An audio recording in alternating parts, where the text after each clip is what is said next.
CNN English Express special interview, in which CNN foreign correspondent Matt Rivers talks about the Chinese public's perceptions of U.S.-China relations and the challenges of reporting from China and other parts of the world. There are many sources of friction between China and the United States: rivalry in trade and technology, human rights issues, Beijing's moves to gain more control in Hong Kong, territorial disputes, and so on. What's the perception of East Asia-related issues among the general public in America?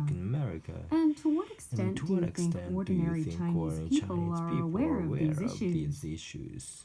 Especially given President Trump's focus on the U.S. I think that has been more in the American public's mind now than it has been for years and years. So I think your average American is absolutely paying attention to more news out of China. But I also think that as a result of that, you are going to see more American public interest in some of those other issues you mentioned, like American and Chinese military interactions in the South China Sea, human rights abuses going on in Xinjiang in Western China right now,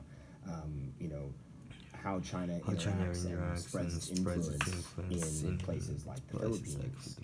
With the Chinese public, it's very difficult to gauge. Generally speaking, the Chinese public only gets their news from Chinese state media, so they don't get free and fair independent reporting. They get government propaganda fed to them by the Communist Party. And there's no good public opinion polling in China, so you can ask polling companies in the United States, what do you think about China? And you can get a decent cross-section of society where you might be able to get an answer from that. In China, that doesn't exist. But with all of that said, though, anecdotally speaking, talking to people in different parts of China, talking to my Chinese colleagues, I think people are paying attention to the trade war. I think they are concerned that it might affect their earning power, their income. You have state media propagandists who are basically saying that this trade war is like a point of national pride. It's China standing up to the imperial aggressor. So I think the average perception of America amongst the Chinese public right now is going to be more informed about the trade war.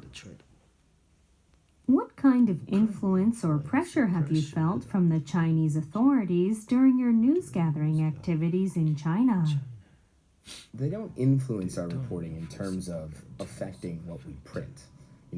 We print and report the truth as we see it, and the Chinese government doesn't like that. But we don't take that into account whether they like it or not. The important thing is to tell the truth. However, they do consistently try and influence us. And you saw in our reporting, we were harassed, we were threatened with arrest, we were followed 24/7 by people who wouldn't identify themselves. We were followed in cars. We were lied to consistently by officials on the ground in Xinjiang.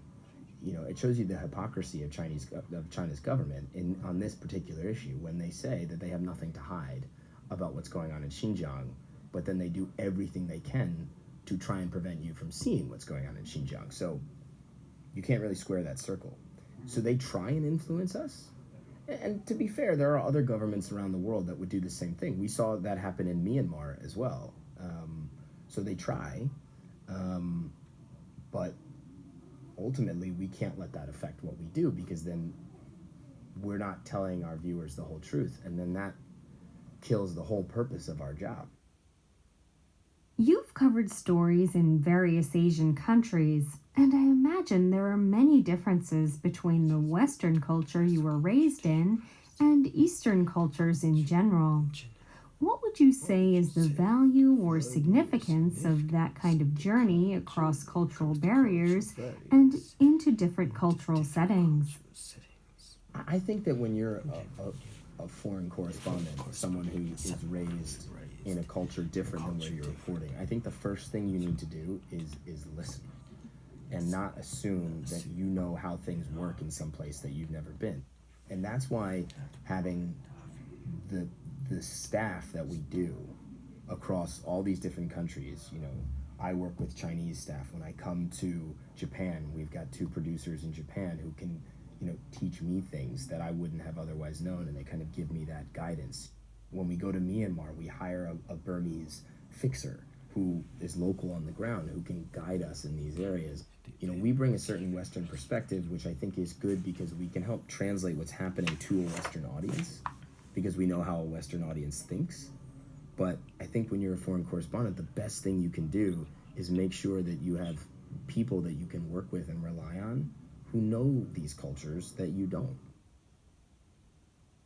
Basic training number 1. The